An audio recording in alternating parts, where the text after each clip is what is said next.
You're watching Violent Linking.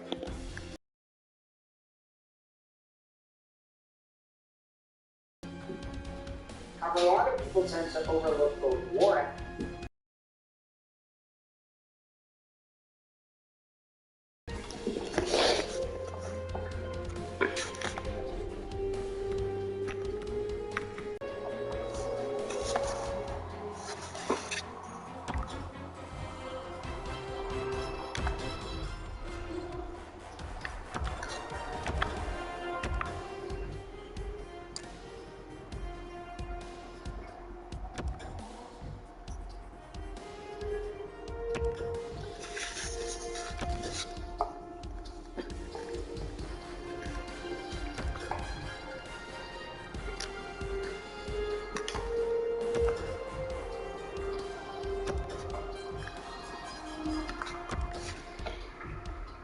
Lower attack speed as well. Axes also have two unique perks. Instead of affecting the frequency of critical hits, axes will apply bleed damage to enemy targets.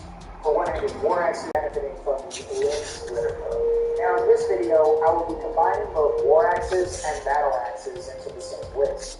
This is because there simply aren't enough of either weapon type to justify their own lists. There are only 2 unique war axes and about 3 or 4 unique battle axes. So most of the weapons you're going to be seeing here have to be wow! I didn't expect this kid to be here. Okay. Battle axe or war axe for the specific crafted weapon type. But without further ado, these are 9 as some of the best war axes and battle axes in Skyrim. Oh wow, you read more of that first line. Okay. Alright, before anyone gets mad, I originally wasn't going to include this weapon because there is some ambiguity as to whether the game really classifies this as a war axe or not. So what I will say is that if you intend on having a pickaxe at all, the Hoarfrost is essentially the game's best pickaxe. You can mine pretty much everything in Skyrim, and you can mine the deposits of Stalrim that appear in the Dragonborn DLC as well. Plus, if you did intend on using this as a weapon, this will be a better choice than either the standard pickaxe or even the ancient Nordic pickaxe that it's based on. The Hoarfrost has an enchantment that deals frost damage and can also cause enemies to freeze for a short period of time. Now, is the Hoarfrost going to be a weapon you base a build around? Probably not, but if you do get caught in a pinch, I'd rather have this than a regular pickaxe. You can get the Hoarfrost from Rayless Severus. You can either pickpocket him, kill him, or make him a follower and just take it from his inventory. Number 8, the Steel Battle Axe of Fiery Souls. Ultimately, the Steel Battle Axe of Fiery Souls is not one of the most powerful battle axes in Skyrim. In terms of base damage, 18 is pretty low for a battle axe, especially when you consider the best battle axes in Skyrim are dealing about 24 or more base damage. Even still, I think you should take the time to acquire this early on in your playthrough, and even later on in your playthrough, as this battle axe has a unique and learnable enchantment called Fiery Soul Trap.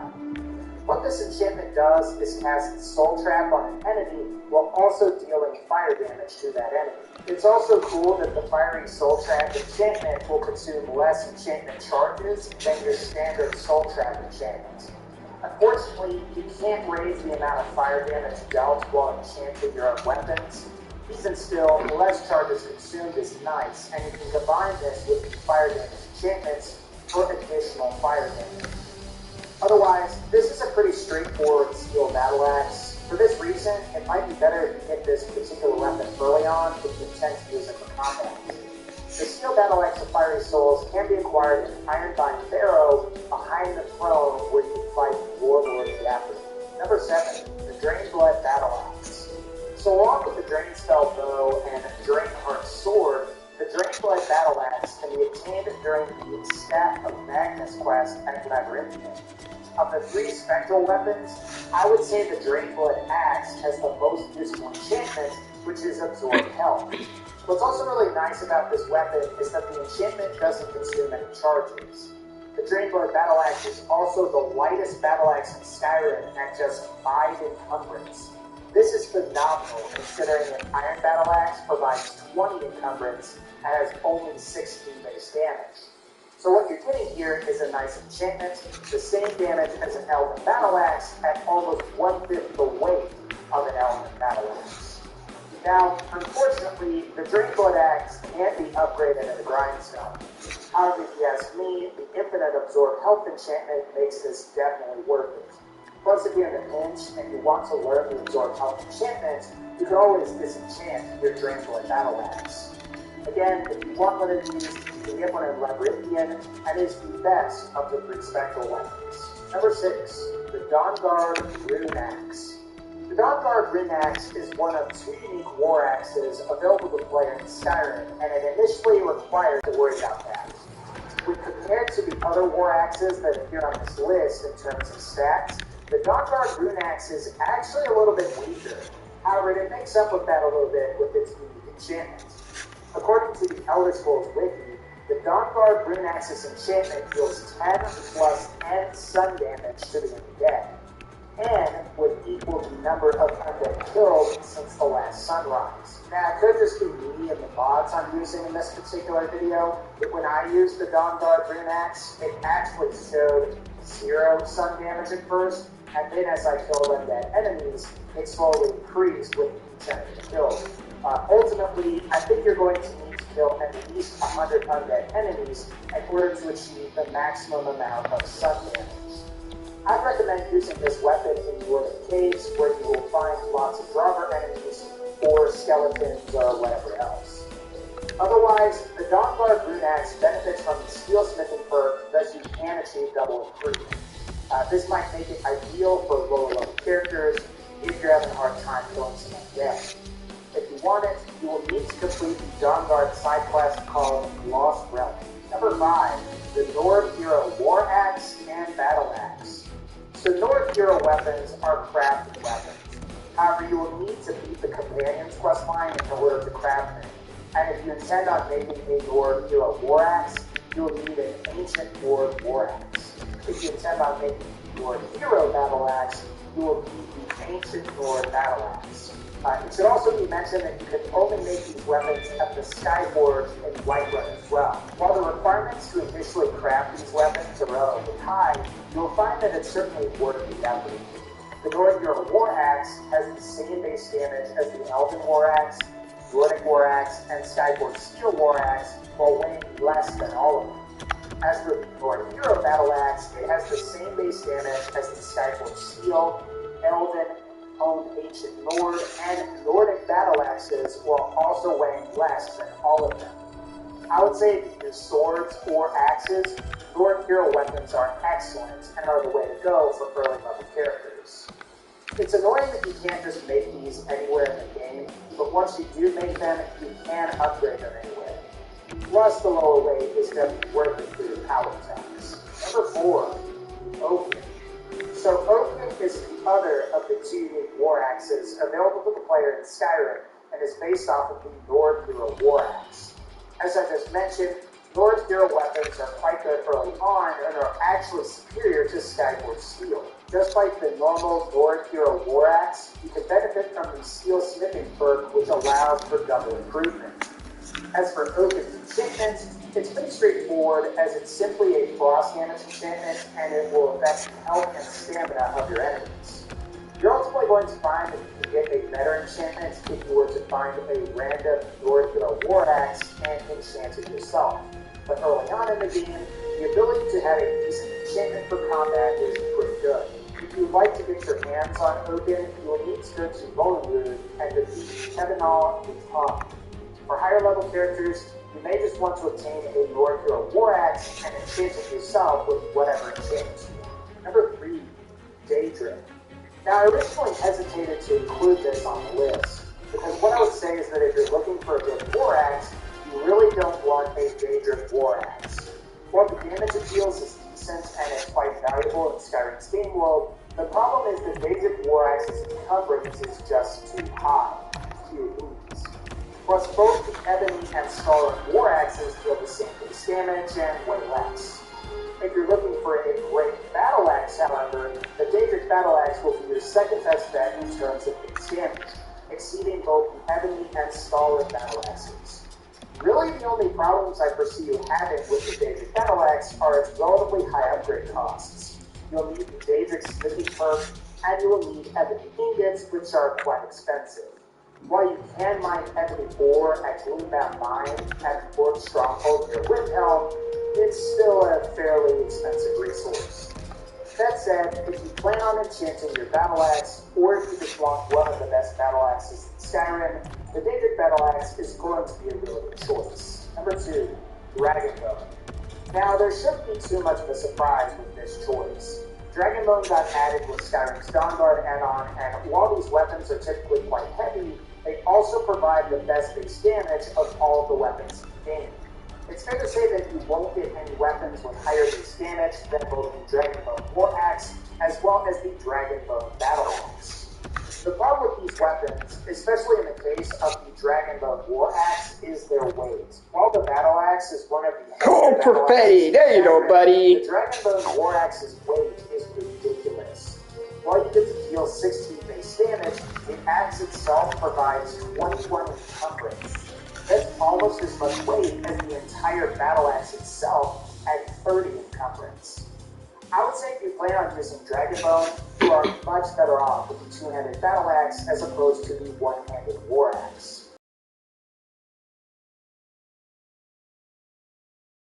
Difficult as dragons drop 1 minute. Ultimately, if you want to use Dragonbone weapons as a one-handed war axe user, don't. That said, if you use two-handed weapons and specialize in battle axes, the Dragonbone Battle Axe is a great choice. Number 1, Stalin. So just like all Stalin weapons, both the Stalin War Axe as well as the Stalin Battle Axe allow for stronger frost damage enchantments when they are applied to Stalin weapons. Oh wait, So I would say if you plan on enchanting your weapon, both of these would be a great choice. Right. However, while the Stalin Battle Axe is good, yeah, I do have it's bested by both the Daedric and Dragonbone Battle Axes in terms of base damage. The Stalin War Axe, on the other hand, is probably going to be your best choice for a craftable War Axe in Skyrim.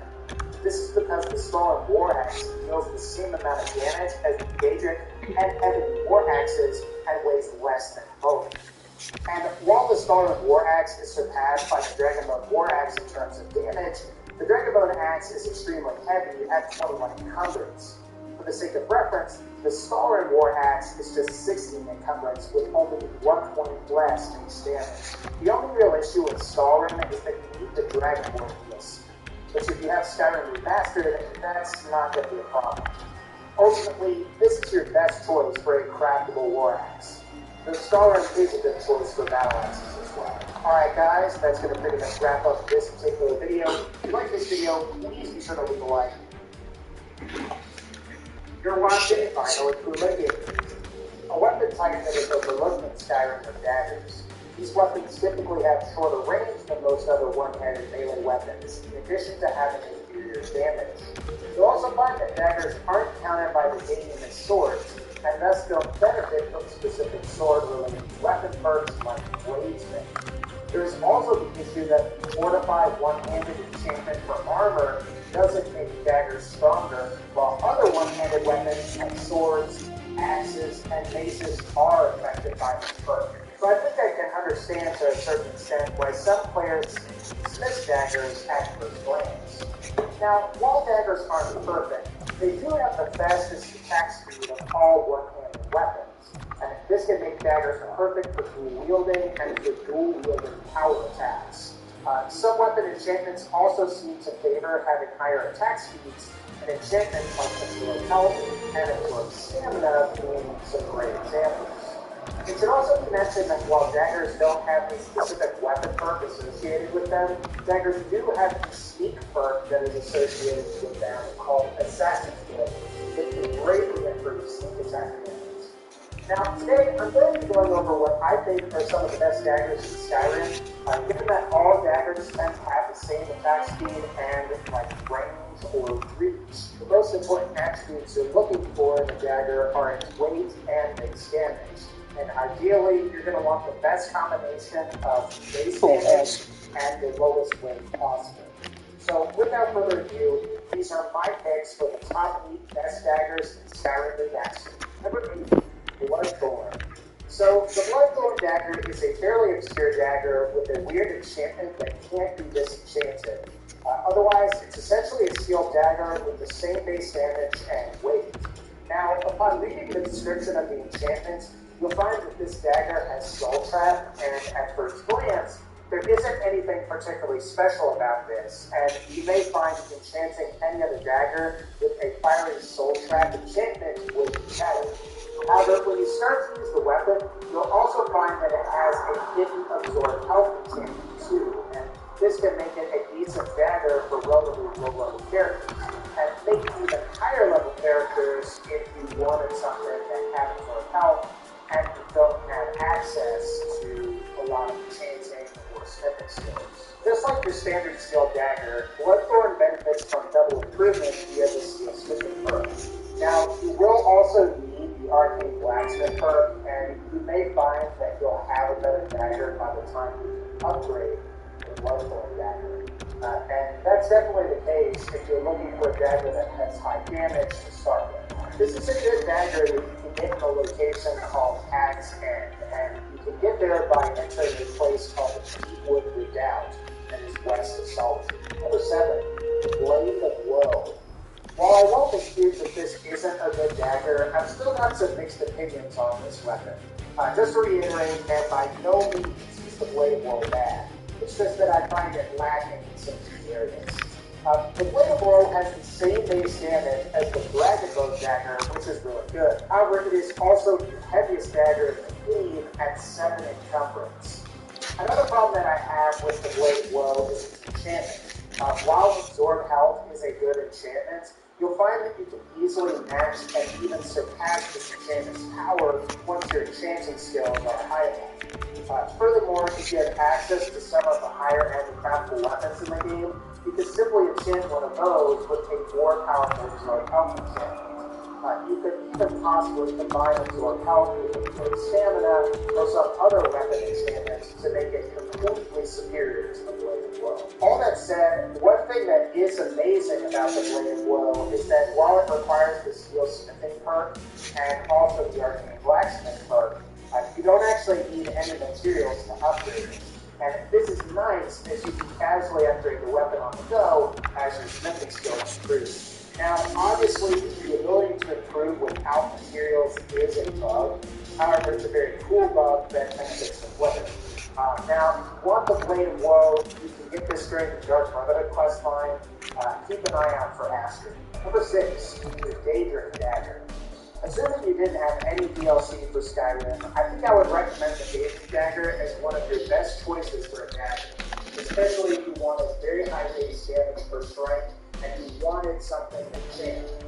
At the same time, I think what really hurts the Daedric Dagger is what hurts all of it. For the high-end craftable weapons and armor, you're going to need rare materials, and you're also going to need the Daedric Smithing perk.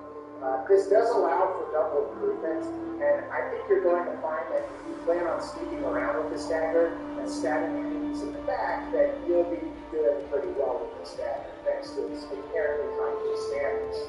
On the other hand, I think if you're doing a lot of combat, you would be better off with a lighter dagger, even if it had no base damage. Really, what makes this dagger special is that you can enchant and smith it to ridiculous levels. Otherwise, stick with something that you like. Number 5, a Skyforge Steel Dagger. The Skyforge Dagger is just a weapon that you build, or at least I would initially think of. While it isn't particularly flashy or anything, it definitely makes up for that thanks to its really good stats for a dagger. To give you an idea, the Skyforge Steel Dagger has the same base damage as an Elven Dagger, but also retains the same weight of the original Steel Dagger. When it comes to base damage and weight efficiency, the Skyforge Steel Dagger is among the best, making it an ideal candidate to use for dual-wielding power attacks. What's also great about the Skyforge Dagger is that just like regular steel daggers, it gets double improvement, and instead of requiring the Elven Smithing perk, you can still use the Steel Smithing perk. And when it comes to perk points, you're ultimately going to be spending less perk points to upgrade this particular weapon. I really liked use Skyforce steel weapons with the Elemental Fury Dragon Shout. A massive boost to your attack speed is great for DPS and for performing dual power attacks. Number 4, the Dragon Bone Dagger. Assuming that you have the Dawnguard DLC or you have Skyrim Special Edition, you'll find that the Dragon Bone Dagger is going to be one of the best options for you if you want to have the highest amount of base damage on the dagger. Despite the Dragon Bone Dagger's high weight, I would say it's actually a little bit better than the Major Dagger, not only in terms of base damage, but also because this dagger is a little more efficient when it comes to its damage to ratio. Just like all of the other craftable weapons in Skyrim, you do get double improvement for this weapon via the Dragon Armor Bone. Think of the Dragon Bone Dagger as an upgraded version of the Daedric Dagger. So what you're essentially getting is a dagger with one of the highest base damage values in the game that's perfect for speed attacks. If you also want to make this a super weapon with both enchanting and smithing, you're going to get some amazing results. Really, the only things that I think would make this dagger better was if it was a little bit lighter. If it had a 5 encumbrance instead of the 6.5 encumbrance, while also retaining its base damage, this would easily, hands down, be one of the best daggers in Skyrim. But if you're going for highest base damage, the Dragon Bone Dagger is the way to go. Number 3, Baldur's Lucky Dagger. This is a dagger that you should really keep an eye out for during your travels in Skyrim, especially if you plan on dual-wielding daggers for combat against various enemies. At first glance, Baldur's Lucky Dagger is your standard skill dagger with normal damage and weight. However, what makes it special is its inherent 25% chance for a critical hit. Interestingly, the game doesn't recognize this ability as an enchantment, and for that reason, you can combine this dagger with the Elemental Fury Shout, which greatly improves the attack speed of your weapons. And when you dual-wield Baldur's Dagger with, say, a Skyforce Steel Dagger, that also doesn't have an enchantment, you'll come to the realization that you can easily destroy various enemies that are in your path in Skyrim. As long as you're close enough to whatever you're attacking, you'll probably kill whatever's in front of you. Because this effect is percentage-based, you may find that it's better to use this in the left hand while you're wielding. This is because while performing power attacks, the left hand strikes twice. Now, if you want to get this dagger, you can get it from Baldur during the Hunter and Hunted side quest. You may have to kill a bear and some spriggans during the side quest, but I think it's definitely worth it to get what could be one of the best daggers in Skyrim. Number 2, Stalwart Dagger. So as you may know, Stalwart weapons got added with the Dragonborn DLC for Skyrim, and also come included with Skyrim Special Edition. While I found Stalwart weapons to be okay as far as other weapon types go, the Stalwart Dagger is actually pretty good. While it doesn't have the highest base damage of any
of your standard steel dagger, while also being under double the weight of your steel dagger. It's sort of odd, but if you're looking for the best damage at the best weight, and you're also looking for something with a lot of enchantment options, the Stalin dagger might just be the best choice. Like other Stalin weapons, you get improved effects when you either apply a frost damage enchantment or a chaos damage enchantment to the weapon. So if you plan on using either of those enchantments, Stalin would be a pretty good choice. Like other craftable weapons, the Stalin dagger does get double improvement, so it's capable of very high damage output. And while you might not deal quite as much damage as you did as some of the other weapons on this list, you're also getting lower stamina drain with this weapon during power attacks, which does give it a bit of an advantage. If you're looking for the best razor, in my opinion, Maylin's razor may be the best dagger in Skyrim. While it certainly has its flaws, it starts off with great base damage and has very low weight, and the Maylin's razor is one of the best unique enchantments of any weapon in Skyrim. The potential to automatically kill an enemy in one hit is very powerful. While the odds are relatively low, when it happens, it's pretty epic. What's also great about this enchantment is that it never requires any charges, so you don't have to worry about dealing with soul gems at all and managing your equipment. Just like Baldur's Lucky Dagger, you may find that using this in the left hand while dual wielding is going to produce the best result, as this enchantment is percentage-based. That said, Maylin's razor isn't totally perfect. While you can improve the weapon in a grindstone, it doesn't benefit from smithing perks, so you won't be receiving double improvement. Well done, Baxter. Well done. Here's your sorrows of brave. Even the David dagger is capable of superior. Strong on 2. Everybody, almost everybody on 2. JP on 2. Wood on 2. Points 2. Olsen, Larson, Perfetti. During pieces of the past danger side quests. If you're role-playing as a good guy, so to speak, you may find that murdering someone in Skyrim isn't something that you want to do. Even still, Maylin's razor is really good in my opinion. It's definitely a fitting tribute to Maylin's Dagon and the Elder Scrolls 4. Alright guys, that's going to pretty much wrap up this particular video. If you like this video, please be sure to leave a like. And as always, take care, and I'll see you all next time.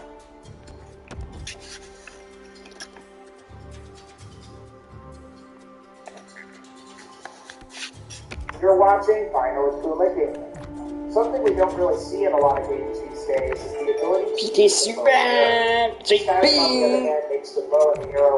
Oh my god, that was a huge blowout win. Let's go, boys. I will go over what I think are the best bows in Skyrim. Betty got 4 points. That's his best game so far. Damage per shot doesn't necessarily Serenity, Super on 2. Being. You'll find that the bow weight can affect the fire rate. Yep, Patrick get doubled up the shutout. The better your DPS will be. At the same time, oh, what? Have a high draw speed regardless of their weight. And the Dragon bow is a notable example. Depending on how you look at it, especially when you start to combine a lot of the perks in the archery perk tree, you may find that the ability to fire your bow faster is more useful than getting the most damage out of each arrow. Not only does this allow you to take advantage of the percentage-based perks more often, but really good arrows like Agent and Dragonbone are extremely expensive to produce or purchase. So again, you may find you prefer a bow with a faster draw speed than a higher damage output. All that aside, these will be what I think are the top 9 best bows and arrows in the Elder Scrolls Skyrim remaster. Number 9, the Glass Blow of the Stag Prince. This bow is probably Skyrim's best defensive bow. On the outside, the glass bow of the Stag Prince is really just a glass bow with the same weight and draw speed. However, you will also find that the glass bow of the Stag Prince does have slightly better base damage. Just like the regular glass bow of the Stag Prince does benefit from smithing perks, and you will use one refined malachite as well as the glass smithing perk for double improvement. What makes the glass bow of the Stag Prince such a good defensive bow is its enchantment. Sort of like the Heaven Blade for two-handed greatswords, the glass bow of the Stag Prince has an enchantment that becomes stronger provided you kill more of a certain enemy type. In this case, you need to kill various animals.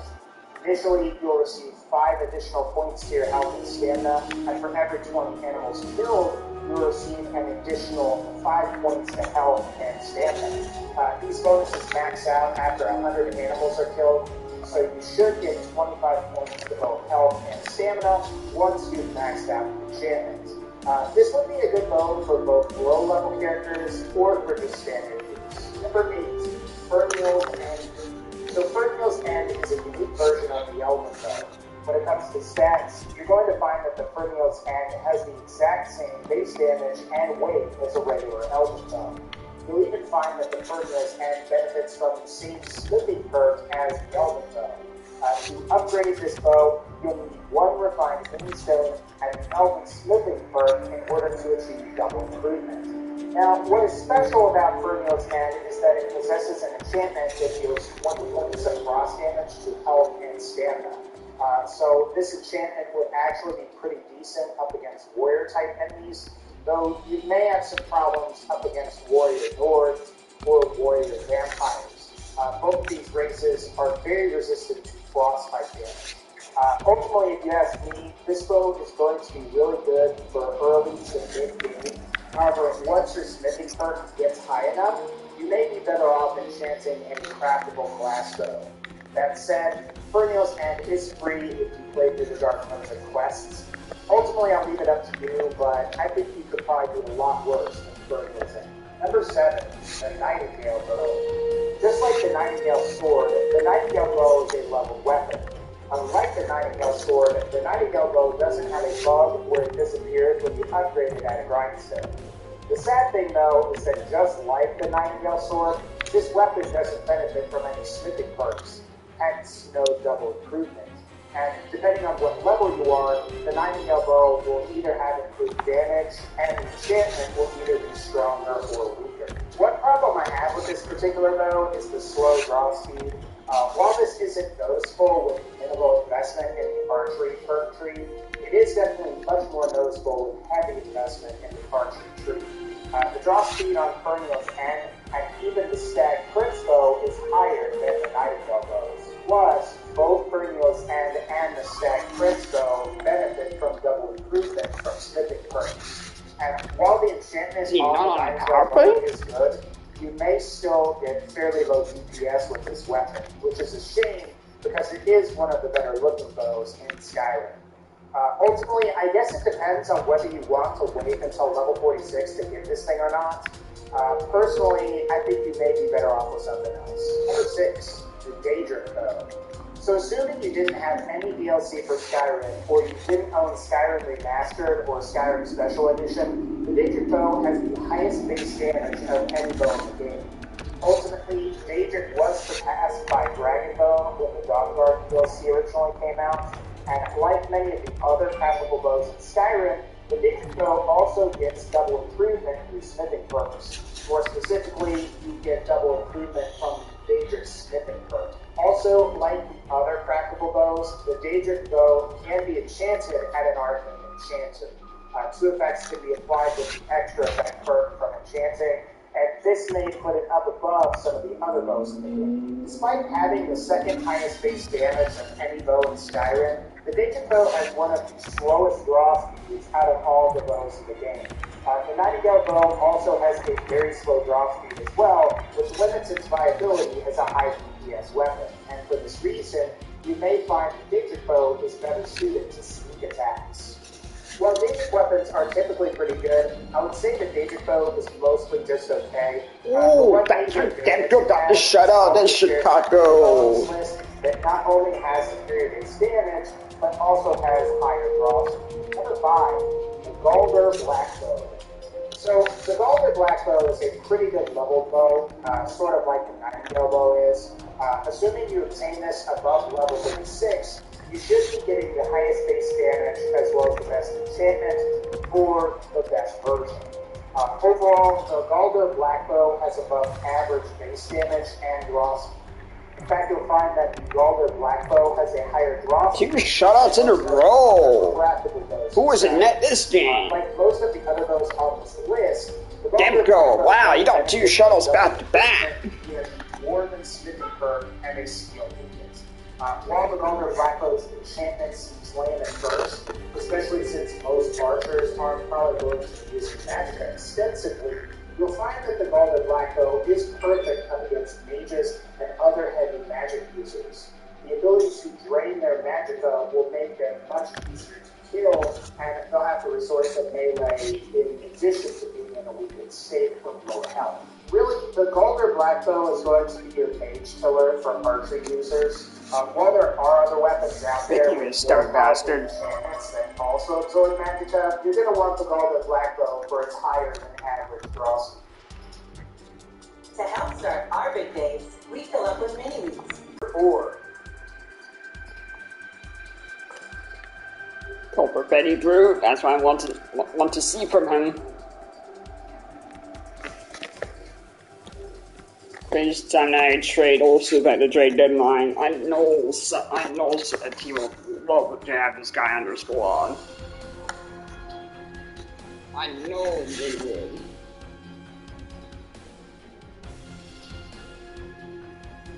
I'm sure somebody will be willing to take the $6 million contract. Because I got Daniel Sprawn coming up. Everybody made to go to die.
What? You're supposed to keep the nature outside.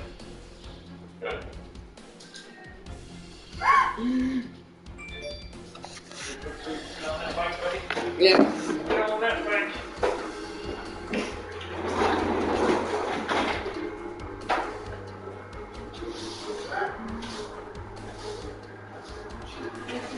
Stay outside. It started to rain.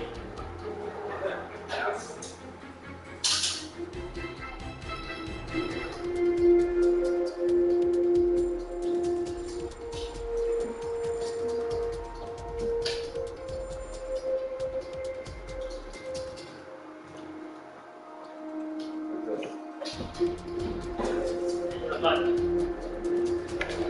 The button. It fits it perfectly in there. What's that? Oh yeah? Yeah. It doesn't trap the heat in there too much, does it? Got room to I breathe. think so now.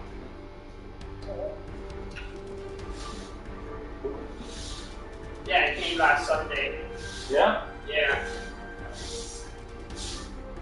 Were you a little bit excited? Yeah. After like 11 months. Oh, creepy. Creepy.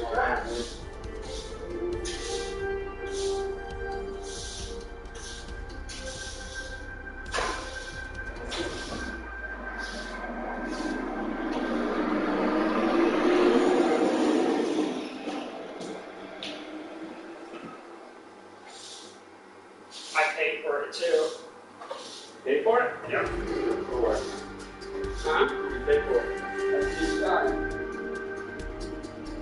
Like a subscription or something? Or the actual unit? Unit. I bought it online. Oh yeah? Cool.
I don't know. I don't know.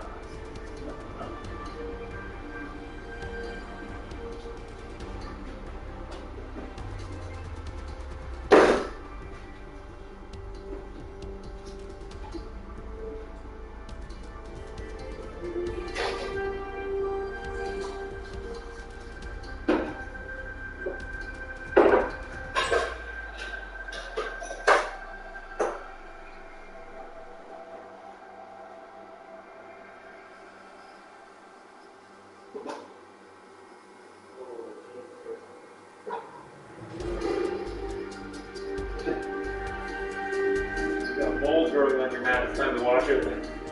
The laundry screening. The screen in there. Okay, well, put that away. This is got more water. And then you got dishes all over there. All this other stuff. That's dirty. We'll shave it off outside.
That's your pitches control right there. Grab your dishes. You're comfortable with them. That's the oak.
You can only. Uh-oh. What's right now?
Black Bow of Fate.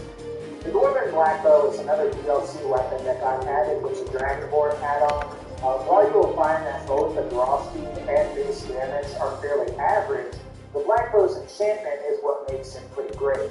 While the enchantment does consume charges, the ability to have a 50% chance to absorb 25 points of health, stamina, and magicka makes it quite versatile. While a pure archer class may not benefit from magicka absorption quite as much, the ability to absorb both health and stamina in addition to magicka is always useful.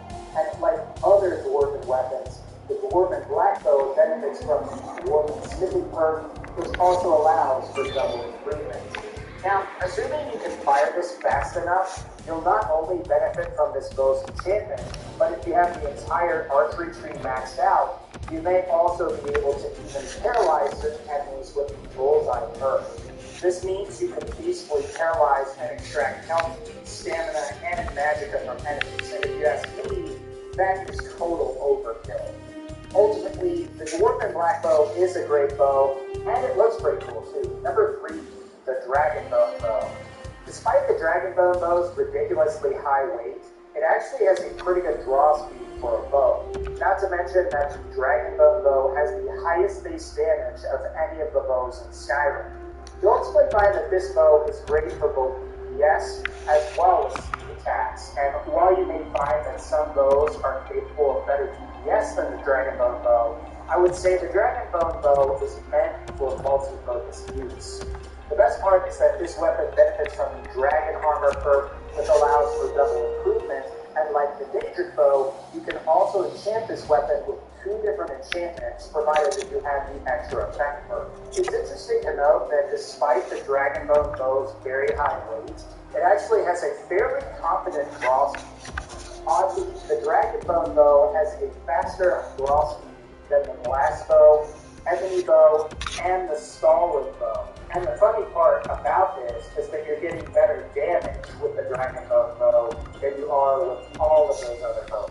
The Dragonbone Bow is really the bow you're going to want to use if you end up playing beyond level 50, or if you have a very high smithing and enchanting level. The customization that is possible with the Dragonbone Bow is quite nice. The only downside is that you'll need the Dog Guard DLC if you don't have Skyrim Remastered. Number 2, the Zephyr Bow. The Zephyr Bow is based off of a Dwarven bow and is considered to be one of the best bows in Skyrim when you're trying to maximize your DPS.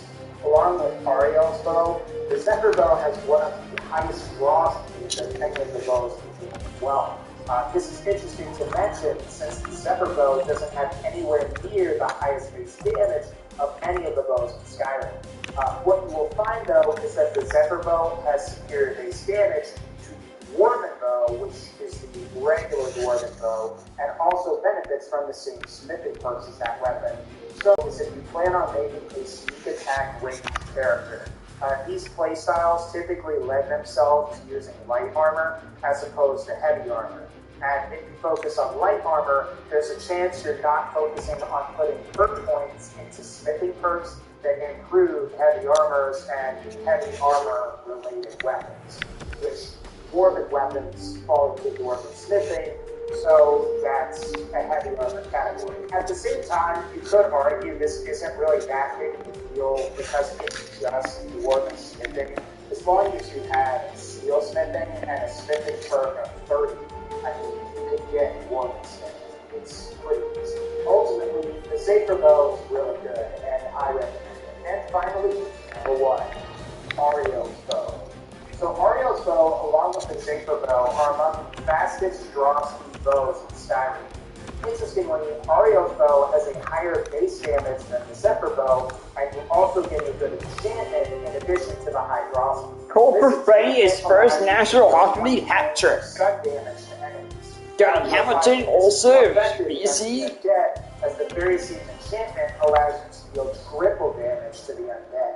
I'd also argue that Ariel's Bow is a little better than the Zephyr Bow as it benefits from elven smithing as opposed to dwarven smithing. And generally, most archer builds will more than likely specialize in light armor as it's more conducive to sneaking. Plus, another advantage of Ariel's bow is that it benefits from two unique elven arrow types.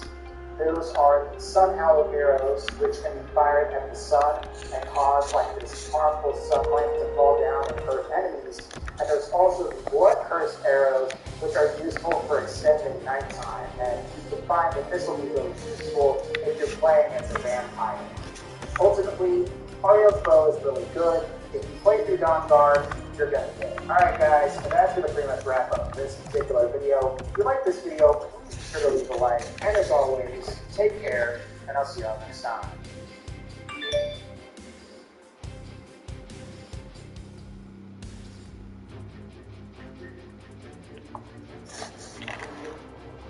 Oh shit. You're watching Finally Kuma Gaming. So there are a lot of really good enchantments available to the player in Skyrim. Today, I want to talk about what I think are some of the best enchantments that are available in the game. Before we start, I won't be including unique enchantments that are found on specific unique or endangered weapons and items. So, for example, I won't be including the unique weapon enchantment that is included on the Dragon-Bane sword, or the unique enchantment that appears on the Bloodskull blade. I'm going to only discuss enchantments that can be learned from disenchanting various weapons and armors that you can find during your travels. Also, before anyone is surprised by the fact that I didn't include a certain armor enchantment, I'm going to mention that the types of armor enchantments you choose will mostly be based on your build. So, if you're using one-handed weapons, you're probably not going to want armor with fortified two-handed enchantment. Or maybe if you have a speed build, you may want to have fortified illusion or fortified archery if you plan on using those for illusion magic. So just to clarify, I'm focusing on enchantments that will be useful for most builds. With all that out of the way, these are what I think are 9 of some of the best weapon and armor enchantments available to the player in Elder Scrolls Skyrim Remastered, starting now. Number 9, Muffle. Muffle is a pretty straightforward enchantment. It's based off of an illusion spell of the same name that allows the player to move quietly for a period of time. The difference between the spell and this enchantment is that Muffle will always be active on the moves that you enchanted, which puts it above the Muffle spell in that respect. The downside is that the Muffle enchantment provides only half the effectiveness of the Muffle spell. But even still, I would say if you're invested in Sneak, and if you don't plan on using illusion spells at all, boots with the Muffle enchantment are really good. You may find this enchantment is very rare to come by, as unique items that contain this enchantment can't be disenchanted. The upside to that is that the quality of the soul gem nor the player character's enchanting abilities affect the strength of this enchantment. So if you really wanted to, you could fill a heavy soul gem with a heavy soul, and you could apply this enchantment to your favorite piece of armor. If you're primarily playing a stealth character, boots with the Muffle enchantment are going to be the way to go for sneaking. Number 8, Fiery Soul Trap.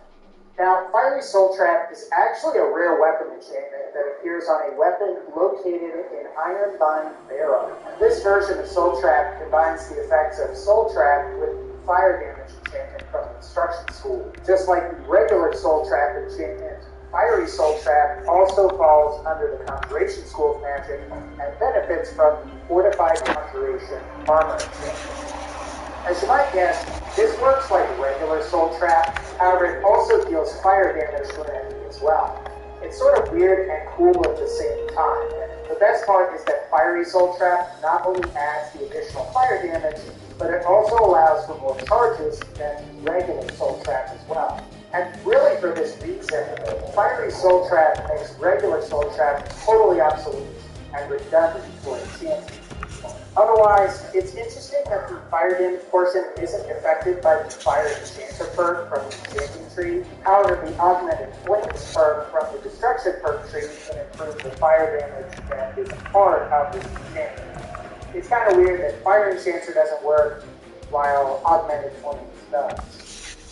Otherwise, if you decide you need Soul Trap on your weapon, you're probably going to want the Fiery Soul Trap version because it is not only going to provide you with more charges, but you're also going to do fire damage as well. Number 7, Fortify Destruction. Depending on how you look at it, this armor enchantment should be higher on this list. At the same time, I figured I would include it early so that no one is confused by some of the gameplay you guys are going to be seeing later.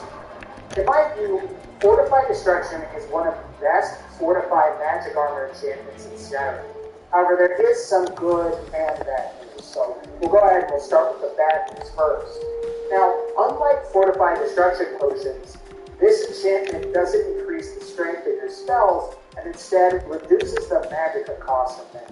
So, assuming you had enough pieces with strong enough enchantments, you can feasibly get 100% reduced magicka cost for destruction spells. The good news is that the Fortify Destruction enchantment can affect the soul consumption of enchanted weapons.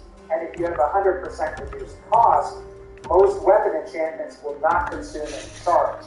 And of the 18 weapon enchantments, 10 of them benefit from this enchantment. And to give you some vague idea, things like absorb health, magicka, stamina, fire damage, frost damage, shock damage, and chaos damage all benefit from the Fortify Destruction armor enchantment. This enchantment in particular is my favorite of the fortified magic enchantments in Skyrim. While you may find your corresponding school of magic as a magic user is better, if you plan on using things like chaos damage and absorb health, Fortify Destruction is the way to go. Number 6, Absorb Magicka. Well, Absorb Magicka and Absorb Stamina are interchangeable depending on who you're fighting and what kind of build you have. I think that Absorb Magicka is my favorite of the two. While I'll leave it to you to decide which one is better for your playstyle, I think I've had the best experience with Absorb Magicka since I tend to play a battle mage type character. Like most of the other weapon enchantments, Absorb Magicka is from the Destruction School of Magic, and as you might have guessed, Absorb Magicka deals damage directly to an enemy's magicka bar and restores your magicka for a portion of that damage dealt. Remember that this absorbs magicka and doesn't deal damage to an enemy's health bar. Your actual weapon that you're using does that. This enchantment is pretty good up against mages. It's possible to quickly remove their magicka, forcing them to fight with melee weapons or other weapons that they don't usually specialize with. And you may also find that absorb magicka works best on weapons with the best attack speed. The ability to perform a number of strikes in quick succession can drain an enemy's magicka even faster while restoring your magicka just as fast. This is a good weapon enchantment for mages and non-mages alike. However, you may find that you like Absorb Stamina too, so you can use those interchangeably, but I'm picking Absorb Magicka. Number 5, Paralyze. I've always found the Paralyze effect in Skyrim to be pretty elusive. Paralyze enchantment is similar to the Alteration spell of the same name from the Alteration School of Magic. Now, Paralyze is the only weapon enchantment that is from the Alteration School and is affected by Fortify Alteration enchantments on armor. The way the Paralyze enchantment works is you get a certain percentage chance to paralyze the target.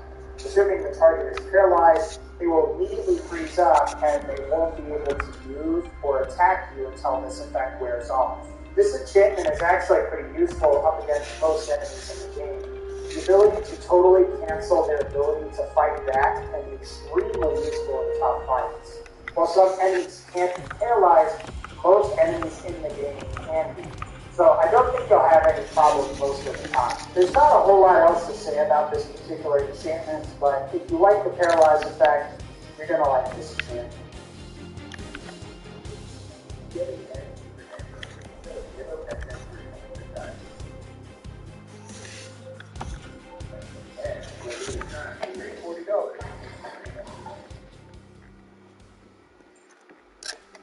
Number 4, Resist Magic. As far as resistance enchantments go, I would say that Resist Magic is going to be the most all-encompassing and useful for the player. While specific elemental resistances are also good, keep in mind that Resist Magic also covers all forms of elemental damage in addition to Dragon Breath attacks. Magic resistance as a status effect is capped at 85%, and depending on what apparel you have, the race you selected, your level in the Mage Resistance perk, and whether you have activated the Lord Stone or not, it's possible to achieve this maximum resistance without enchanting all three of the compatible items, which are a shield, amulet, and ring. If you're playing as a Breton, just remain the 5% attack.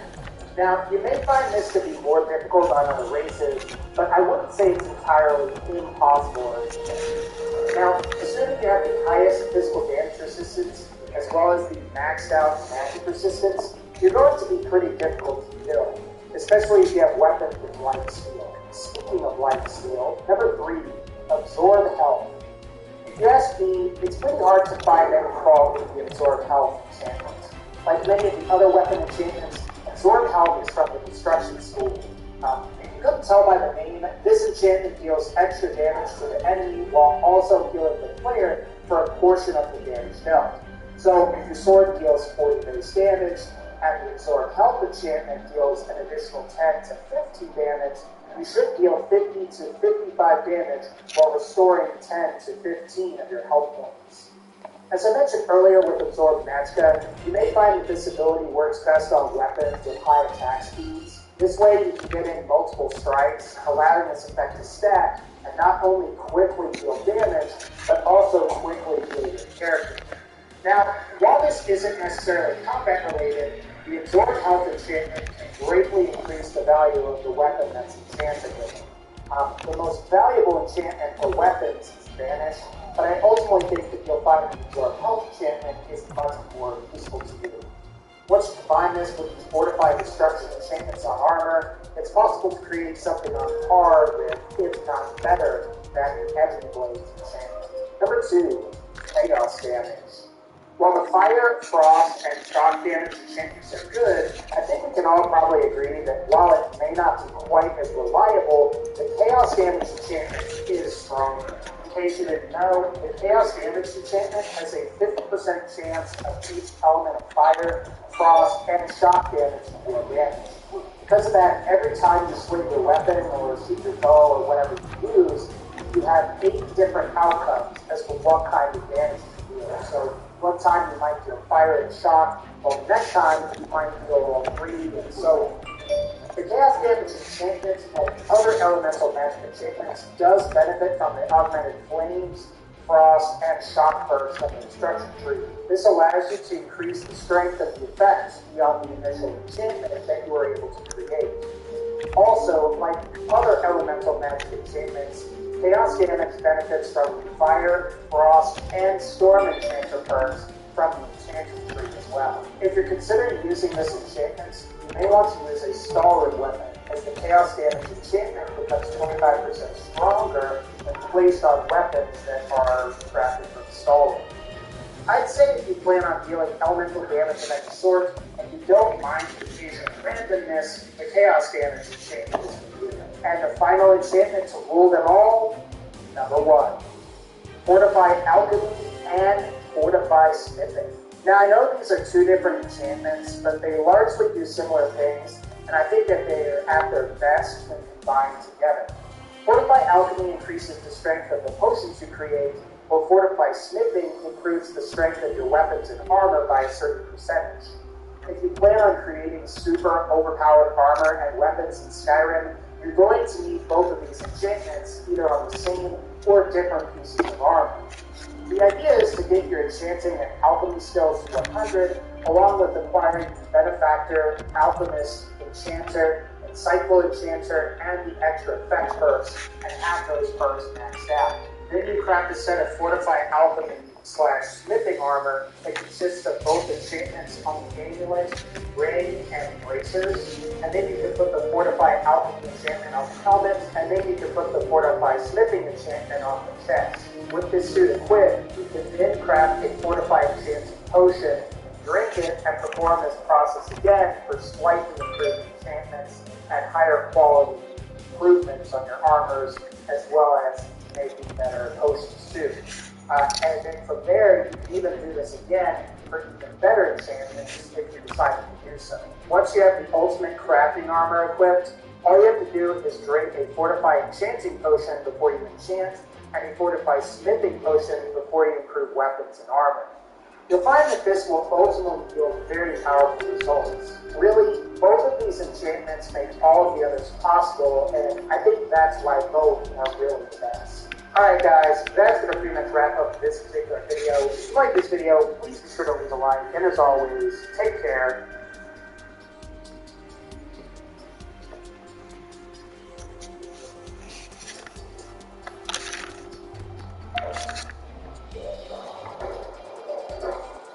Wow, I got 4 rookies on this team this year. Okay.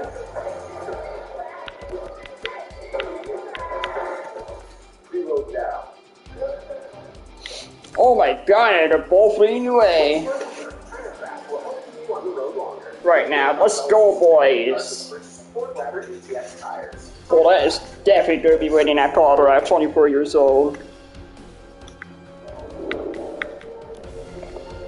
What's up, squad? My name is ESO and welcome back to the channel where I give you daily tips and tricks in Skyrim. In this video, I will be showing you guys how you can get the best two-handed weapon in the game. And you can actually get the most powerful version of this weapon at level 1. It's literally so powerful that you can use it throughout the game from level 1 all the way until you just stop playing Skyrim, like that's ever going to happen. Let's not kid ourselves. The weapon is called the Champion's Cudgel, and this weapon also has the best enchantment in the game as well.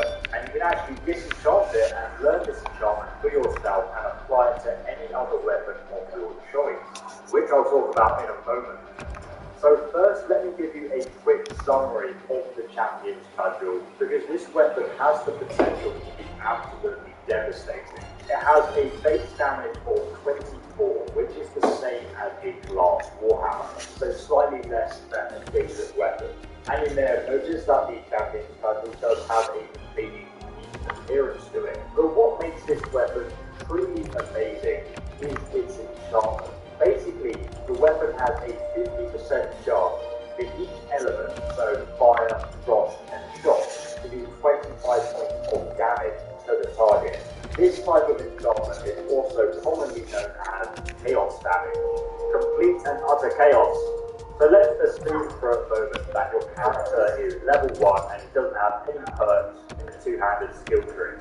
So the way this enchantment works in the game is that there's actually a chance for all 3 elemental effects to activate at the same time.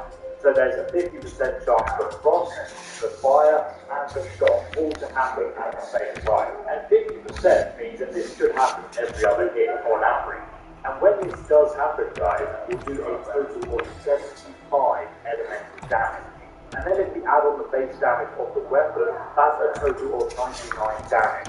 On the other hand, though, there's also a 50% chance that none of the enchantments will activate, and in that case, it will be 24 damage. Wow, after their game, you fired their head coach. That's fucking funny.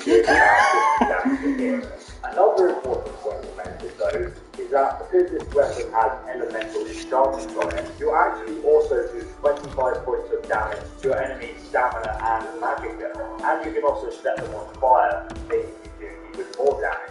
That kid's on fucking Point Street, dude.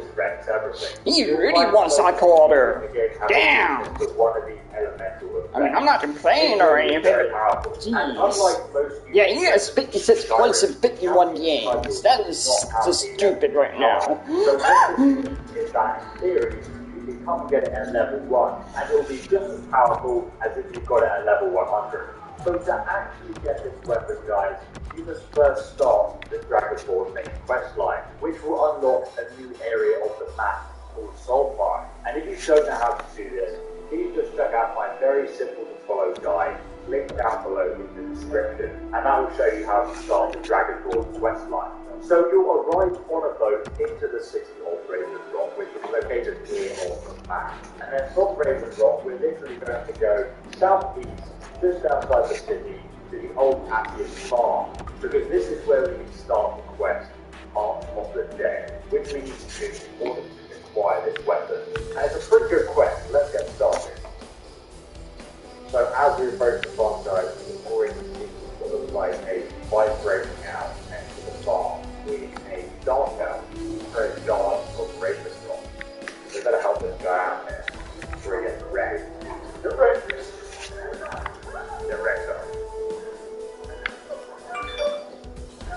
Almost cold. Captain almost died there. That was close.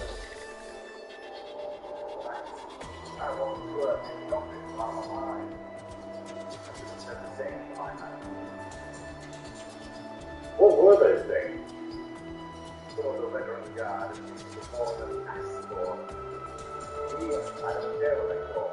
All I know is the religion of the Raven Rock and the easy stop. How did that bring us down to this whole bomb? I was not certain who might be wherever they're coming from. I know it is the best way to start, but we know it is this direction. So we can actually ask him to say, I could lend you a hand for a price. I think I'm talking about the area, but I can use an extra pair of hands. Besides, I don't feel comfortable leaving Raven Rock behind. I hate to lose any more veteran guard. Very well. Where do I begin? We were searching the farm and we asked for an apple. Have a look around. And we can actually inquire further about what these Ashborn actually are. No one knows really. The suspicion was made that originally on the road and died on the road. And I'm not so certain. They started attacking the board a few weeks ago. And then were able to kill them. They took from the back.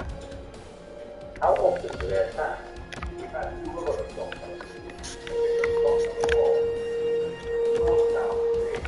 But it's almost like them. More organized. Fully. We suspect there's motivation for their attack. Exactly. Something has been arranged. And we need to find out who or what it is. What if we think they're attacking from Attia's bomb? And all I know is the Ashborn are playing this direction. If this is as good a place to start as anywhere else, the bigger farm has been abandoned for a long time. On our farm, How long has this bomb been abandoned? not sure. I was told it was old Imperial farm that was wiped out by the eruption of the Red Mountain. I'm certain that it was already a pile of rubble when I arrived in Raven Rock. Okay, so let's have a search around here. Oh look, Red Orang Guard. You can actually get a full set of their armor very easily if you come here at the start of the game. But what we want to look at is the ash piles, because one of them probably have, here we go, Declaration of War. Let's read this note. Raven Rock Stronghold. My call to the unconditional surrender of your forces and an immediate cessation of all hostiles has been ignored numerous times. I therefore have no choice but to pursue your purpose on the sole line is hostile and to treat Raven Rock Stronghold as an enemy of the Empire. I warn you, any attempt to breach Fort Frostmoth will be met with an equal level of aggression. I will do everything in my power to wipe you and your forces off the face of Cambrielle. There will be no further communication between us. General Cloud Carrick, Garrison Commander, Fort Frostmoth. Sounds like this commander is an absolute savage, so let's take this note now and we'll show it to the Dark Elf. Have you found something? Indeed, I've discovered this note from one of the Ashborn. This is great. The note says you should move. Carry it. Impossible. Why? Well, carry it. No doubt. There's no way to be alive. What do you want me to do? Let us know he's still alive.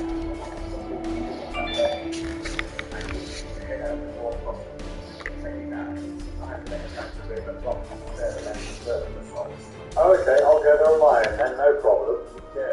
So now we're going to go and find the commander of Fort Frost. And guys, there's tons of red grass around here, and you can pick that up because it's very powerful poison. So now we're going to look at the map, and we see Fort Frostmoth is just over here. And we can actually fast travel there now. So here we are. It looks like this place has been defended by an asshole. Let's head on up. And oh my god, they're already firing out from the fortress here. That was actually the general, and he's still alive 200 years later. Somehow he is still alive. Doesn't make any sense. What did he would be an Imperial? Correct. So let's take out all these actual on the front line here. Doing this one sniping you from tower. as you can see, like this port probably here before the red mountain exploded as well. And now it's been covered in ash. The wrecked up. Oh my god, where is it? Oh, look, the ash is floating. I'm not going to jump to get that one, guys. I think I'll just leave.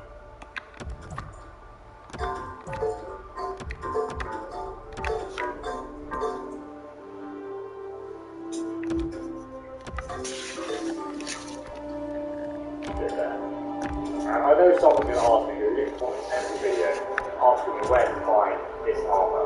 I don't think we made a video a couple of days ago now about how you can get this armor to yourself, but it's a light armor called the Death Brand armor set, and you can find out how to get that if you follow the link below in the description. So it's telling me to go into this entry, so that's what we're going to do now. Into Fort Rockmore to go.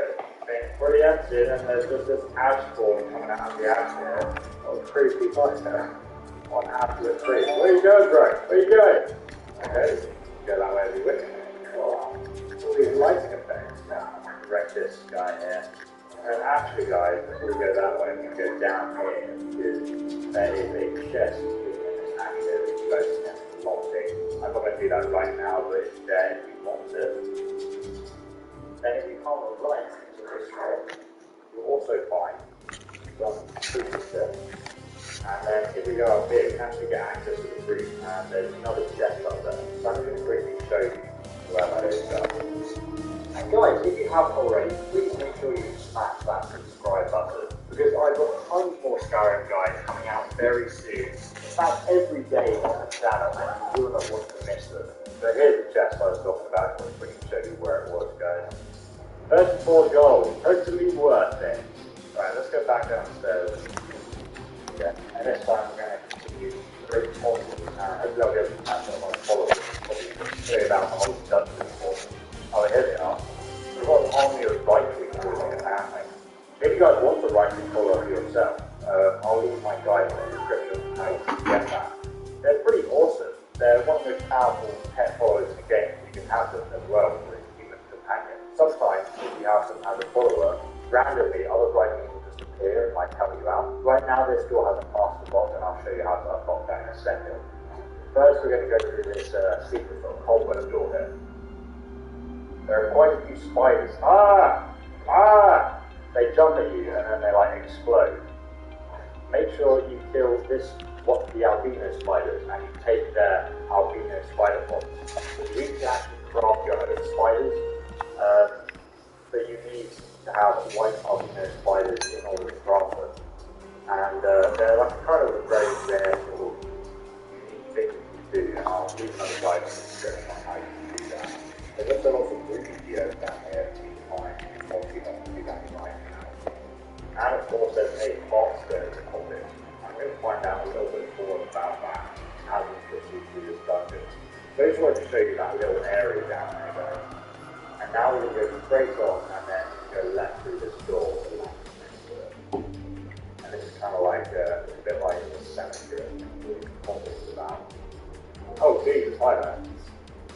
Dodgy attack. And again, get my dual wheel power attack, which is absolutely wrecked with these two blades. Soul Render and Bloodslide are very now. So here we have a knapsack. And in this knapsack we'll find lots of keys. So make sure you take that, you don't forget to progress further. And we also find this journal. And we actually read this here because it gives us the backstory of this quest and it explains why the commander is still alive 200 years later. He should be. So day 36, it's been almost a month since unearthing the Kraken at Fort Rockmore, and I haven't seen a single spark of life in the general's remains. Crafting the hearthstone to the subject is proving much more difficult than I originally anticipated. I used almost every method I could think of, and still, there's no sign of reanimation. At this rate, it could be years before I make any progress, which is time that I've been trying to afford right now. If my vengeance is confrontation, I need results. If not, I may need to resort to more drastic measures. Day 47, it finally appears that I'm making a progress. After my last experiment, General Horizon's eyes briefly opened and completely dark. He lasted for less than a few moments. But it's the first sign of progress I've seen since I arrived system their insolence. They won't be bothering anyone ever again, so they probably killed them. Day 55. General Carrius awoke fully today. He bolted upright after my incantation and began staggering around like a blind man. He seemed to ignore my commands. In fact, hearing my voice seemed to increase his hostility. I was able to remove the heartstone before he became violent, but this is the result I expected.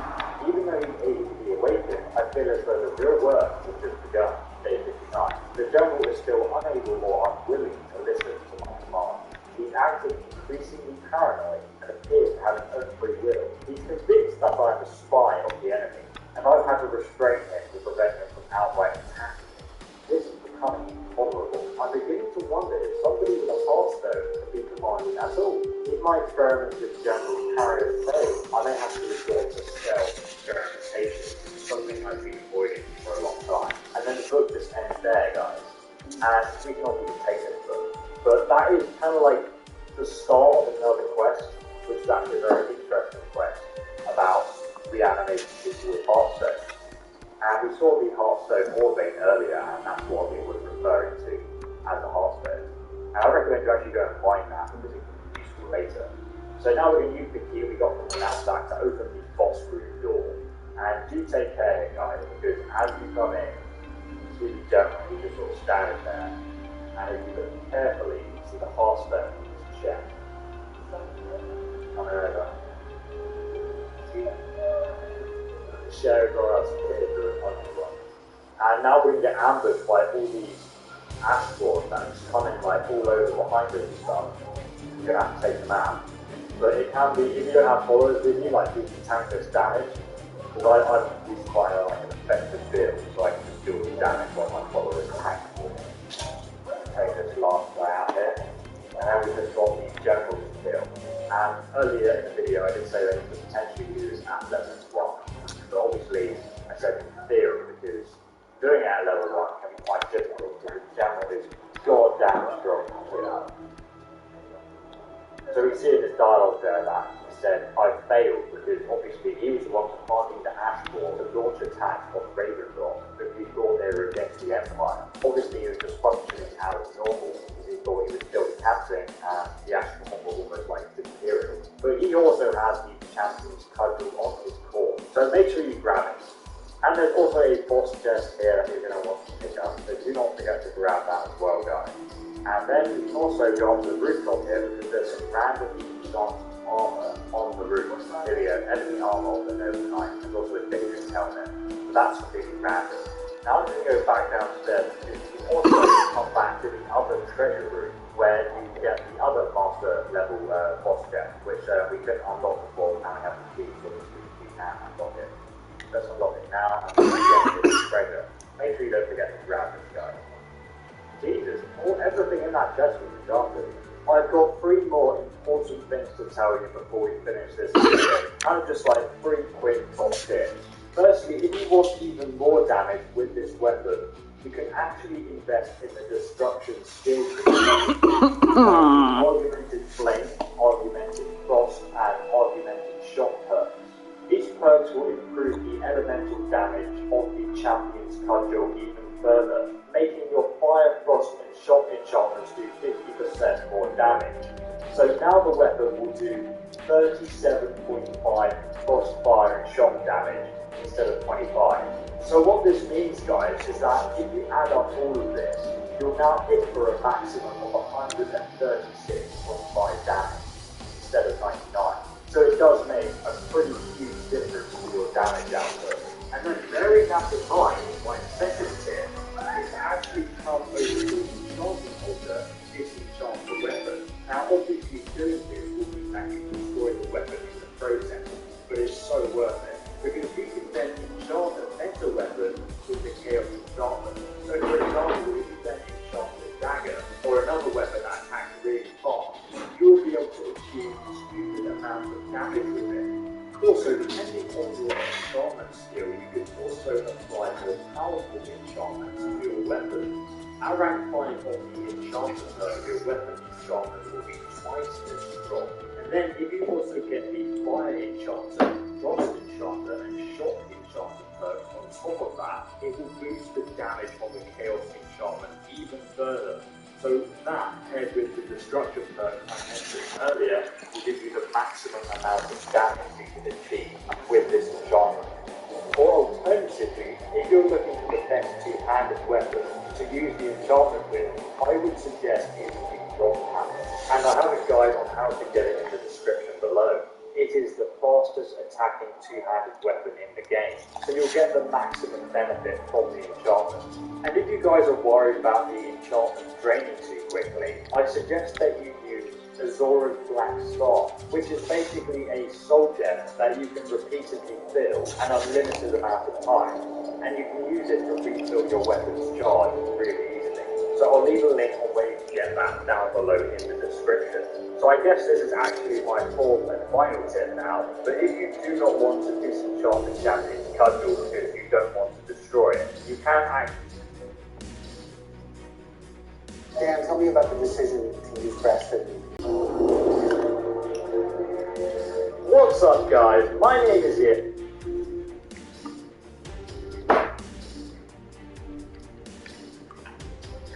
And welcome back to the channel. In today's daily video guide, I will be showing you guys how to get the unique one-handed dagger or Merun's Razor, one of the coolest looking weapons in Skyrim that has the potential to instantly kill almost anything in the game, like a dragon, giants, or the Ebony Warrior. It is of course a Daedric artifact that you need to be Oblivion Walker achievement or trophy. And if you guys want to get all the other Daedric artifacts, make sure that you check out my full location playlist and find them all down below in the description. Or you can just subscribe to the channel so you can come back here and find them. The Merun's Razor is actually split into several pieces that are scattered across all of Tamriel. There are two ways to start this quest to get the dagger, guys. The first way is when you reach level 20.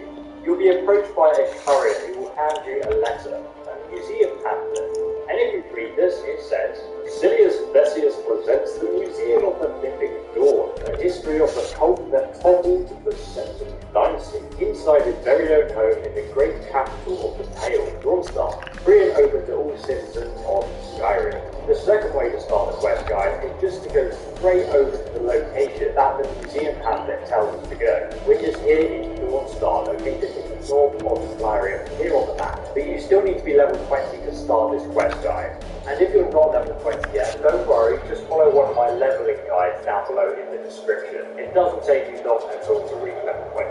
And once you arrive at Dawnstar, this house is pretty easy to spot. It's the one at the end, opposite the boat with the Mythic Dawn red flag on it. So you can see him standing outside there. I'm just going to run over and go and speak to him now. Your ancestors wouldn't want this, Silas. This is my family's legacy. It's the past. Dead oaks are dead things. Let it stay there.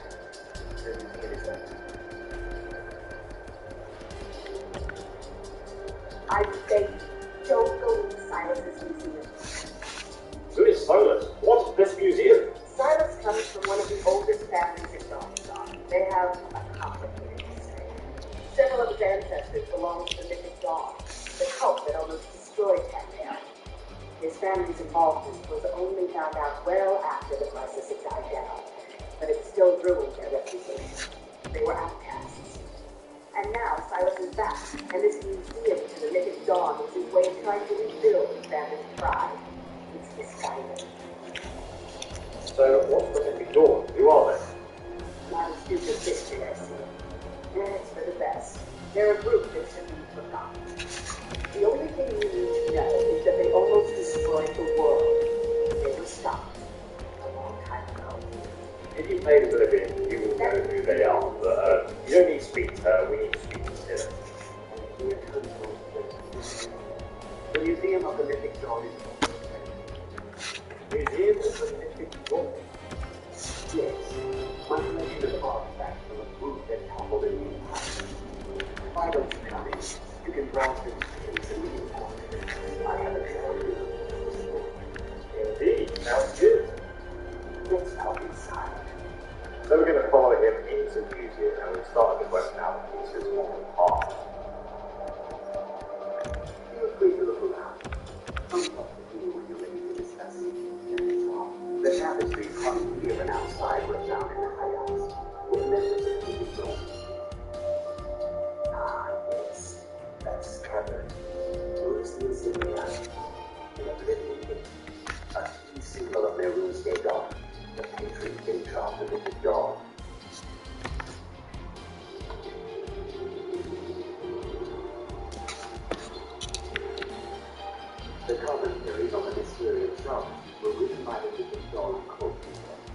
task. He promised a paradise awaiting his followers when they died, that they would be reborn by their ruling Dagon's side. That burned paper is all that remains of the fabled Mysterium Zarx's blasphemous book written by their ruling Dagon himself. It said that Mantar Cavalry used the book to open a portal to a paradise where all his followers would live forever. Did you have any questions about the museum? Or would you rather talk business?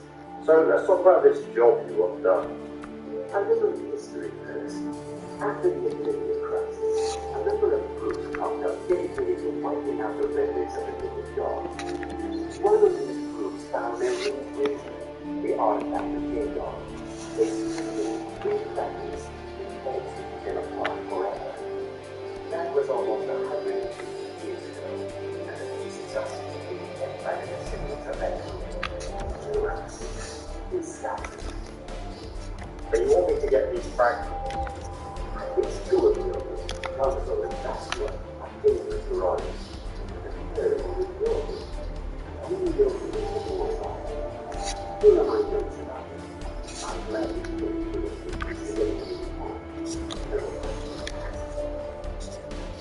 Okay. So you can ask him about other information about the Razor. If you're not interested in the backstory, though, I suggest you skip past this conversation. So I want to know more about the Razor. The Razor is a rules Dagon's personal artifact. It is always heralded by change. It's held in the enemies, dagger of the final rules, bane of the righteous, human slayer. The Mythic Dawn worship Dagon as a god. Having his Razor would be invaluable to my collection. Indeed. So why did you open this museum in the first place? It's no secret that my family were once members of the Mythic Dawn. One of my forefathers was even chosen to assassinate Julius Caesar instead. We hid from our past for years. If they traced them, people are calling them the Mythics. But I realized that the Mythic Dawn's importance, our importance, that history cannot be denied. Else everyone in Cambria will remember that for a moment, we held the fate of the world in our hands. For good. So what is this Mythic Dawn all about? They were worshipping the Mythic Dawn. The Mythic Dawn was the Mythic Dawn killed Julius Caesar the seven Evangelist, triggered the events that led to his Mythic presence, and revealed the Mythic Capital. All that remains of his host are gathered in my museum. Who is Miriam Dagon? An excellent question. The Rules Dagon is the biggest lord of change, destruction, and ambition. Dagon's Mythic Dawn killed the second dynasty and opened the Oblivion gates into Cambria. They call it the Oblivion crisis. Indeed. Okay, so now we have all that information, we can actually go out and find the fragments of Sky. And these are scattered across Skyrim, as we mentioned in that conversation. So the first one, and the easiest one to get, is in Morthal, which is just here on the map, guys, and you can very easily get over here. If you haven't visited the location before, just take the carrot outside of the white run to it. So once you arrive in Morthal, you're going to want to run down through the main town, just outside the city, because that's where the guy we are looking for lives. It's very easy to get this piece, probably one of the easiest pieces of the round, but not as easy to first. So here's Jordan.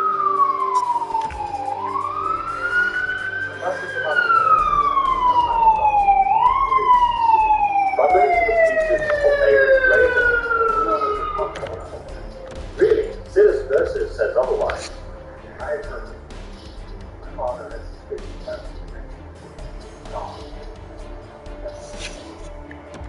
I don't believe that the radiation generated that radiation or last year I can stay off in my house. So we have two options. We can either intimidate it, persuade it, or just go and clear it out and literally steal the dagger for ourselves. So we're just going to try the persuade option first. I don't care.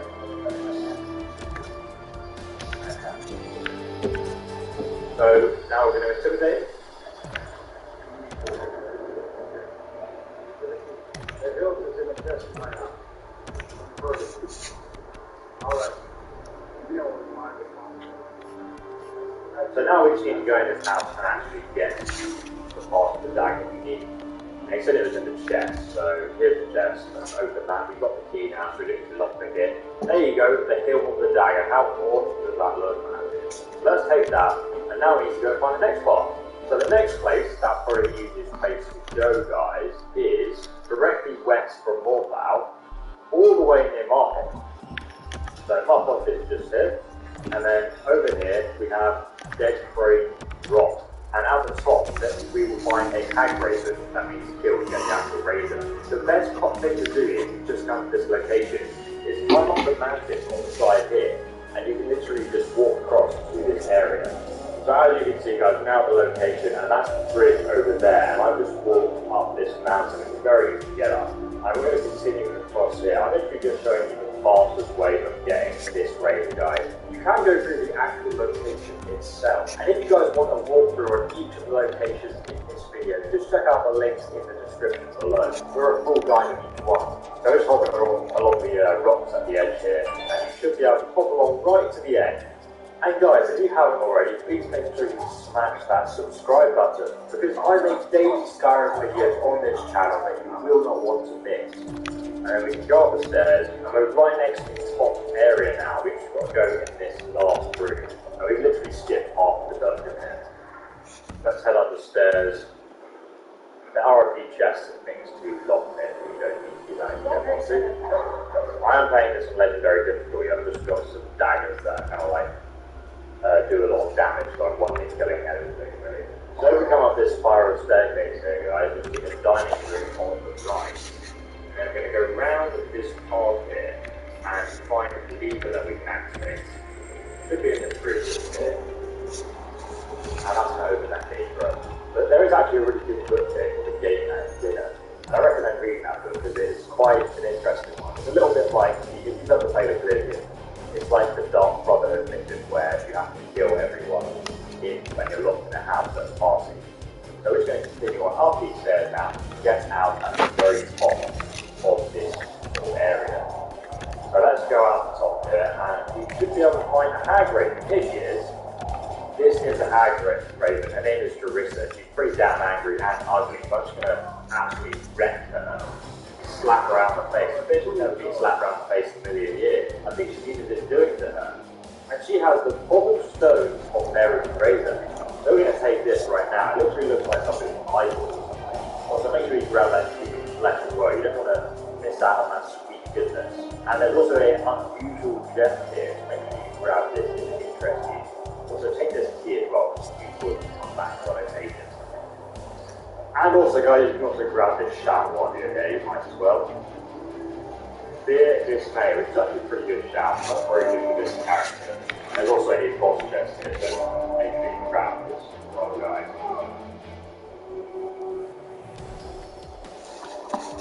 So now, guys, we're going to go directly southeast from Dead Crane Rot, all the way across Skyrim again. Like, it's literally the 3 corners of Skyrim almost. And if you come over to Kraken over here, this is where you're going to find the last part of the dagger. So here we are, it's quite a small location. So what you can do is literally just run through everyone into the main keep itself. And now we're just going to want to fight our way to the top of this area, which is pretty easy to do. There are just some leveled bandits in here. The only one you're going to have difficulty with is the bandit chief that you'll find in this room just here. Hello there! He's so he's pretty damn angry, but he can get wrecked if he doesn't have block. 200 gold, he's also got Northern carved armor. But the most important thing that we want, guys, is his key to the vaults of this location. You're also going to get this vault chest as well, though. So let's grab that, and then we can go and actually retrieve the part of the razor that we require.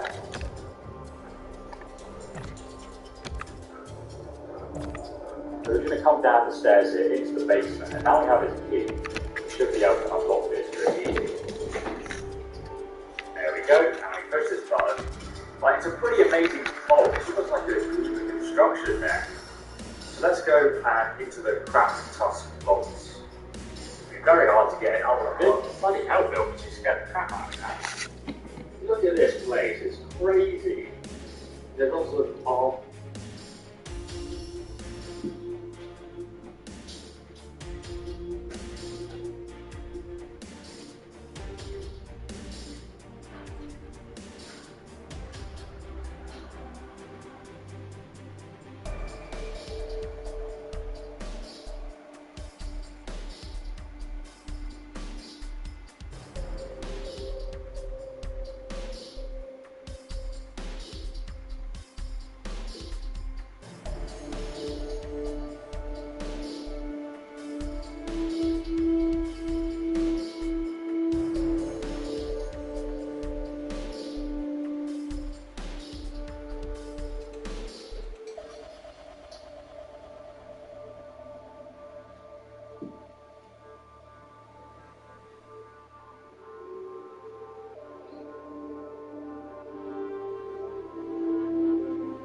see, it's not in number 3. You're turning to number 1. What's that? Here. Okay, go ahead. What was that? 15 cents. Okay.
Here.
proceeding.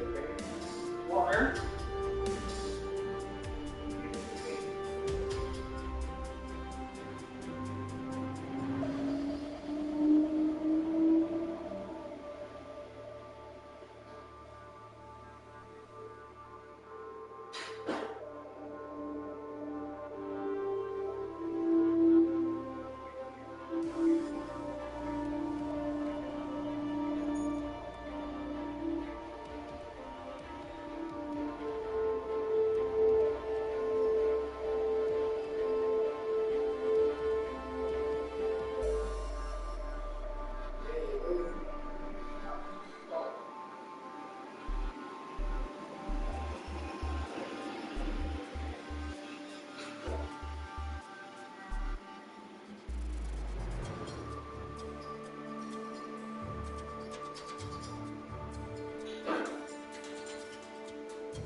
Pretty awesome, isn't it?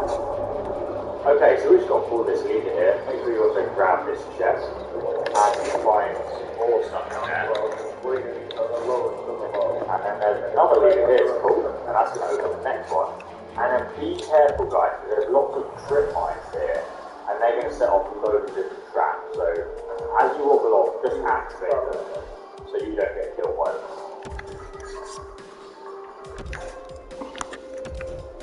And here we go, guys. The charge of the room's laser. How awesome.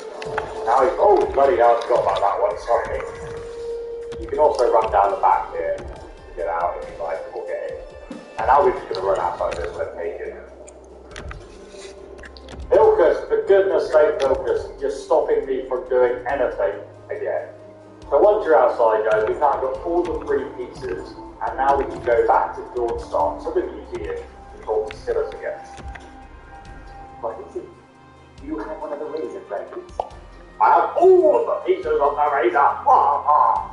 You can give it to him separately if you like. Look at him. The legendary sharpness of a Daedric weapon. Marvelous. And he tell you a little bit about it. We just need the hilt and the pommel now. Okay, so here's the pommel. Our master craftsmen are nothing but ready to let the Daedra look how it shines. Here's your gold, as promised. There's only the hilt left to collect. Inside the image. He gives you 1,200 gold depending on the level that you need. So lastly is the hilt, as promised. If you try the grip, you will have a sense of mold itself in your hand. Here's your gold. Finally, all the pieces of the room picture are in my hands. It's time I let you in on something. There's a 4th piece that's scattered in these papers, built to house the razor, and there's more. I know how to put all the pieces together. We Dagon Shrine and contact the Lord of Jesus. This sounds like a terrible idea. You actually think Dagon will repair the razor? Ever since I was a boy, I felt this strange sense of destiny surrounding the mythic Dawn Coin. And now I know what it is. And you see, fate has everything designed to the pieces. Dagon has to answer our call. He's so close. I need to let this guy. So now we must join him at the shrine. There he goes, running off. So this is the last part of the quest, and to find his shrine, just come southwest and you find his shrine at the top of this mountain just here. You can't actually get past that one, just the icon, so it's quite big. So you can see at the top of the mountain now, I couldn't actually fast travel to the location because it was blocked by the quest marker there. So let's just run up here and find the shrine. Good. Good. I'll place the pieces on the altar, and Dagon should speak to us.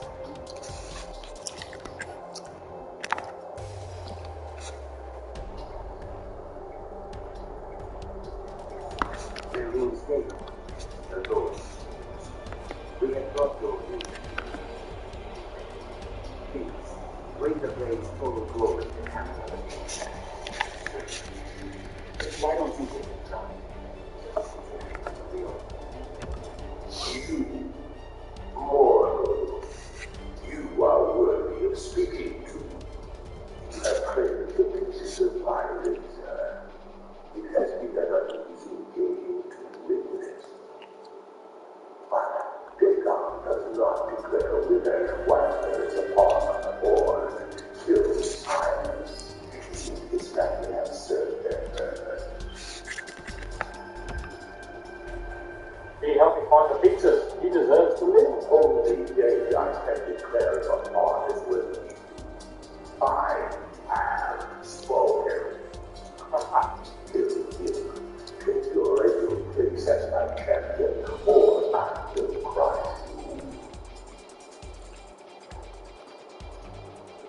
So you can either kill him, or you can... Wait, don't kill him. There's another way. I will take the pieces back to my machine. Seal them in a display case. He gets it with enough gold. I can use the works and you will. So you can choose the goal, or you can choose to kill him. Choose to kill him. If you choose the goal, you will never get the razor. So obviously we're going to want to kill him. Because Dagon has Pokemon. I don't die without a fight. Alright, great. How's idea?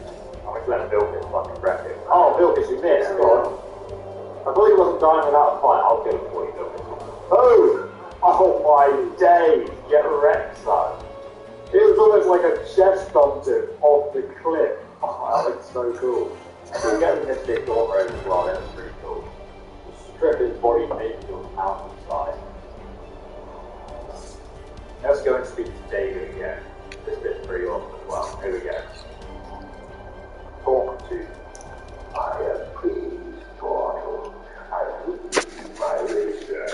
Use it to regather my family. Thank you, Lord Dagon. You have been a worthy tool. Fill the world with destruction in my name. Place your hands on my altar one last time. And you will witness the power of David's graveyard for yourself. Okay, reach forward. Use the altar. Oh, this is so awesome. How sick is that? I think he claimed the dagger field. I need something from Daedra. We can get out the weapon now for ourselves.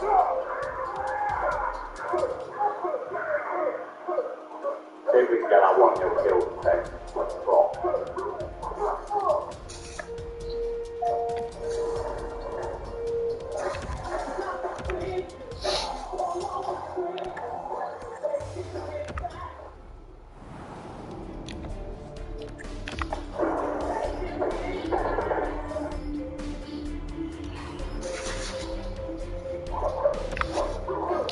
Oh, there you go. Savage. Oh my god, he beheaded the Daedra. damage as well, which is fantastic. Now let's go inside this shrine after you get the key and kill the last dangerous. Oh bloody hell, hello. Oh, Milk has killed it for me. So once again guys, this last mate is also enchanted and we can take his heart as well. Let's go to the shrine now and see what we find with it. Some more Daedra. Take them all out. Get Rexa. Oh, Vilgus, you absolute savage. More Daedra hearts.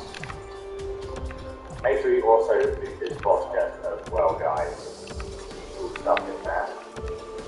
And also an enchanted helmet here, which is randomly enchanted, an enchanted skill book, and another chest just here. And if we look at the other side, we have another chest. And there's also lots of gold bars and ebony ingots. And guys, you'll find that the two Daedra at this location inside the shrine always respawn every one in-game week. So it's an excellent place to get 2 guaranteed Daedric hearts, and you can also reloot the whole place with all of its treasure each week as well. So it's a good place to come back to. And guys, I also want to show you something really funny. So first I'm going to talk about this unique weapon, every razor, and how to get the most damage out of it. So the dagger has a base damage of 11, and that's only one less than the Dragonbone dagger, which has the highest base damage you can get. But let's be honest, the razor looks so much better. And the good thing about this high base damage is that if you get the Assassin's Blade perk in the sneak skill tree, it will allow you to have a sneak attack damage of 165, and usually more depending on your one-handed skill. For example, if you have 5 points in the ultimate perk found in the one-handed skill tree, it will double your damage with one-handed weapon, meaning that you can get sneak attacks with the razor that do over 300 damage. So sneak attack with this weapon will already get most of the game. But now let's take a look at the enchantment on this blade, because it is very unique. It reads, hits have a small chance to instantly kill, and the enchantment is also unlimited, so it's never going to run out. But rather sadly, this small chance thing, what it means when it says it has a small chance to instantly kill somebody, it only has a 1.98% chance. So basically guys, each attack that you do on any enemy will have a 2% chance to instantly kill it. But when this effect does drop, it is pretty damn awesome. Like being able to instantly kill a dragon or a giant is pretty sick. It even works on the enemy warrior as well, as you can see in the video. But that said, however, we can actually still improve the base damage of this weapon and the grindstone using an ebony ingot, and also having the ebony smithing perk located in the smithing skill tree. And if you guys follow my guide in the description, it will show you how to bump your smithing levels to make the dagger do an insane amount of damage, like you see in the video. I just wanted to show you that you can do this, guys, because it's a secret artifact after all, so it should be powerful in my opinion. But now guys, I just want to show you something I think is pretty funny.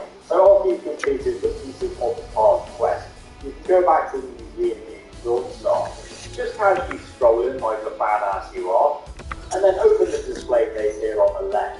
And then we're just going to get out our flame spout and literally just barbecue this sacred artifact of oblivion.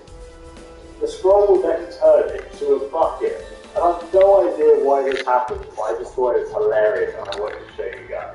But for more daily unique weapon, guys, make sure you smash that subscribe button, guys. And there's been a bug going on YouTube right now, so if you haven't already, make sure you follow me on Facebook and Twitter, and the links for that are in the description below, because I always post my guides on social media whenever. Okay, this is gonna be tough. Last week, I saw